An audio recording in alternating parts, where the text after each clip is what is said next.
अस्सलाम वालेकुम, नमस्कार, hi friends. SSP pre matric scholarship और एनएसपी स्कॉलरशिप के बारे में चंद कंडीशंस हैं। वो कंडीशंस क्या क्या हैं आज के मेरे इस वीडियो में। तो दोस्तों, स्वागत है आप सबका मेरे YouTube channel all in one your हम भाई खान जहीर सर में। दोस्तों, जैसा कि आप तमाम को मालूम है कि कर्नाटका स्टेट गवर्नमेंट की तरफ से प्री मैट्रिक स्कॉलरशिप माइनॉरिटीज़ के बच्चों को दी जा रही है, जो 1 to 8 के स्टूडेंट्स को दी जा रही है। और जिसे अप्लाई करने का तरीक़ा मैंने ऑलरेडी आपको मेरे पिछले वीडियो में बताया है, जो हम स्टेट स्कॉलरशिप पोर्टल में अप्लाई करते हैं। तो इसके लिए और एनएसपी स्कॉलरशिप अप्लाई करने के लिए एनएसपी चाहे पोस्ट मैट्रिक हो, मेरिट कम हो या कोई और स्कॉलरशिप हो, उसे अप्लाई करने के लिए चंद कंडीशंस लाजमी हैं। उन्हीं कंडीशंस की बात मैं यहाँ पर कर रहा हूँ। और कंडीशंस क्या क्या हैं दोस्तों, चलिए देखते हैं। जब आप स्कॉलरशिप सबमिट करने जाएं एसएसपी यानी स्टेट स्कॉलरशिप पोर्टल में माइनॉरिटीज़ के स्टूडेंट्स के लिए, जैसे कि आप लोगों को मालूम है कि माइनॉरिटीज़ में मुस्लिम्स, क्रिश्चियंस, बुद्धिस्ट, जैन्स, पारसीस और सिख्स आते हैं। इन स्टूडेंट्स के 1 to 8 में जो स्टडी कर रहे हैं प्री मैट्रिक में, जब आप स्टेट स्कॉलरशिप पोर्टल में इसे अप्लाई करने के लिए जाते हैं तो उससे पहले आपको चंद डॉक्यूमेंट्स तैयार रखना है और उसके चंद कंडीशंस भी हैं। तो उसमें नंबर 1 कंडीशन जो है, पहले चेक कर लें कि आपके बच्चे नहीं स्टूडेंट्स के आधार कार्ड में फ़ोन नंबर लिंक है या नहीं। इस बात का ध्यान रखें कि स्टूडेंट्स के आधार कार्ड में फ़ोन नंबर लिंक होना ज़रूरी है और फ़ोन नंबर एक्टिव होना ज़रूरी है, क्योंकि उस एक्टिव फ़ोन नंबर को जब एप्लीकेशन आप सबमिट करते हैं उस वक्त उस एक्टिव फ़ोन नंबर को एक OTP आता है। OTP एंटर करने के बाद ही जो है आप आगे बढ़ सकते हैं। यह पहला कंडीशन है कि आपका आधार कार्ड यानी स्टूडेंट के आधार कार्ड में फ़ोन नंबर लिंक हो और वो फ़ोन नंबर जो है एक्टिव हो। यह पहला कंडीशन है। और जहाँ तक दूसरे कंडीशन का सवाल है, ये भी बहुत इम्पोर्टेंट कंडीशन है दोस्तों। वो ये है कि स्टूडेंट के बैंक अकाउंट को आधार कार्ड लिंक होना ज़रूरी है, यानी आधार सीड होना ज़रूरी है। अगर आधार सीड नहीं होगा तो अमाउंट ट्रांजैक्शन नहीं होगा। इसकी वजह यह है कि ये जो स्कॉलरशिप सैंक्शन अमाउंट डिपॉजिट होती है, ये DBT यानी डायरेक्ट बेनिफिट ट्रांसफ़र होती है। इसीलिए आधार कार्ड लिंक करना ज़रूरी है। वहाँ पर अकाउंट नंबर का कुछ सवाल नहीं है, सवाल है आधार का। जिस आधार कार्ड को जो अकाउंट लिंक होता है उस अकाउंट को अमाउंट DTP होता है, यानी डायरेक्ट बेनिफिट ट्रांसफ़र होता है, DBT होता है। ये दूसरा कंडीशन है। पहला कंडीशन मोबाइल नंबर आधार कार्ड में लिंक होना ज़रूरी है। दूसरा कंडीशन स्टूडेंट बैंक अकाउंट को आधार सीड यानी आधार लिंक होना ज़रूरी है। ये तो है आधार के मुताल्लिक़ मालूमात। अब दूसरा जो है, सबसे अहम चीज़ जो है, वो बच्चे का STS नंबर है, SAT नंबर जो आपको स्कूल से मिल जाएगा। वो SAT नंबर एंटर करने के बाद ही आप एप्लीकेशन में एंटर हो सकते हैं। उसके बाद आपको आधार डिटेल्स देना है।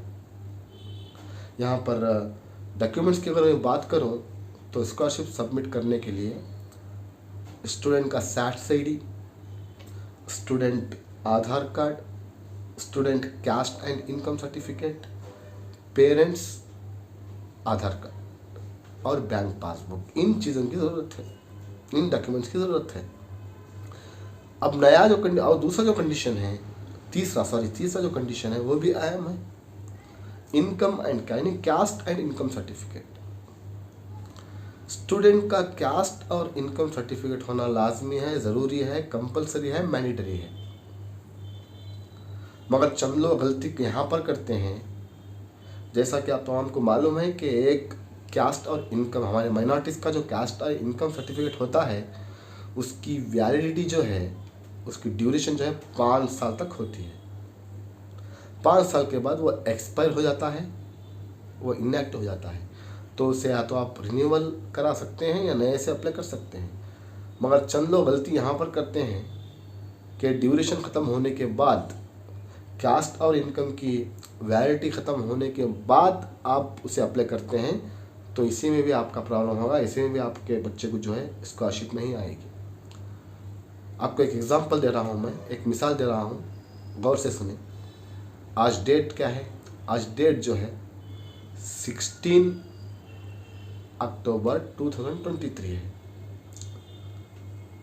फ़र्ज़ कीजिए कि आपके बच्चे का जो इनकम सर्टिफिकेट है वो 16 अक्टूबर 2018 का है, 2018 का है।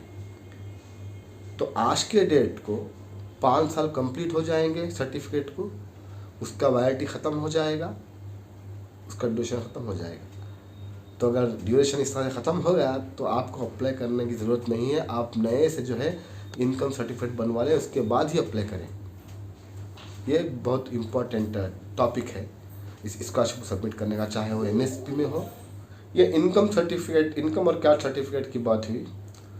अब इसके बाद जो है, जैसा कि मैंने बताया कि डॉक्यूमेंट्स जो हैं वो student Aadhaar card, bank passbook, parents Aadhaar card और कास्ट और इनकम ऑफ द स्टूडेंट, इतना लेकर जो है आप, और सैट्स नंबर, ये तमाम चीज़ें लेकर आप अप्लाई करने के लिए जाएँ। इसके बाद ही अप्लाई करें। पहले चेक कर लें कि कास्ट और इनकम की वैलिडिटी अभी बाकी है या वैलिडिटी ख़त्म हो गई, उसके बाद ही क्या जो है आप अप्लाई करें। ये कंडीशंस हैं आपको स्कॉलरशिप में अप्लाई करने के लिए। अब बहुत सारे लोगों की वैलिडिटी ख़त्म होती है कास्ट इनकम, वो अप्लाई कर लेते हैं, मगर प्रोसेस तो हो जाता है, मगर जब अमाउंट डिपॉजिट होगा वहाँ पर वेरिफिकेशन में जो है एक मैंडेटरी फील्ड वहाँ पर डिस्प्ले होगी जिसमें दिखाया जाएगा कि validity of your cast income is over बोल के, तो वहाँ पर आपका एप्लीकेशन सबमिट नहीं होगा।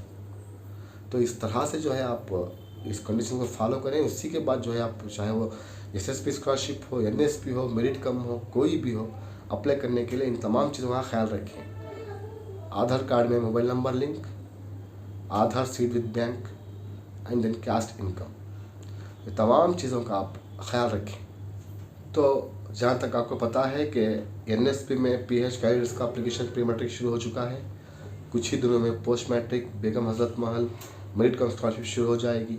इससे पहले जो है आप तमाम डॉक्यूमेंट्स तैयार कर लें और अपडेट करवा लें, खासकर आधार कार्ड और इनकम सर्टिफिकेट। आधार कार्ड में मोबाइल नंबर लिंक करा लें, बैंक अकाउंट को जो है आधार लिंक करवा लें, और अगर आपका इनकम कास्ट एक्सपायर हो गया है तो उसे रिन्यूअल करवा लें या नए से अप्लाई करें। ये तमाम अपडेट्स करवाने के बाद ही आप एप्लीकेशन सबमिट कर सकते हैं, वरना आपका एप्लीकेशन तो सबमिट हो जाएगा मगर अमाउंट सैंक्शन होने में प्रॉब्लम होगी। तो दोस्तों, उम्मीद करता हूं कि आपको ये वीडियो बहुत फ़ायदेमंद साबित होगा, और इस वीडियो को ज़्यादा से ज़्यादा लोगों को शेयर करें और लाइक भी करें। और जिन लोगों ने मेरा यूट्यूब चैनल सब्सक्राइब किया है उनका शुक्रिया, और जिन्होंने नहीं किया है वो प्लीज़ सब्सक्राइब कर लें। मेरा Facebook page Khan Zaheer sir Nellore के नाम से है, उसे भी फॉलो करें। इंस्टाग्राम में भी फॉलो करें, और जो भी डाउट्स हैं इसके मुताल्लिक़ उसके बारे में मुझे व्हाट्सएप मैसेज करें या कमेंट करें। मैं इंशाल्लाह आपका प्रॉब्लम सॉल्व करने की कोशिश करूँगा। आज के लिए बस इतना ही। जय हिंद, जय कर्नाटका।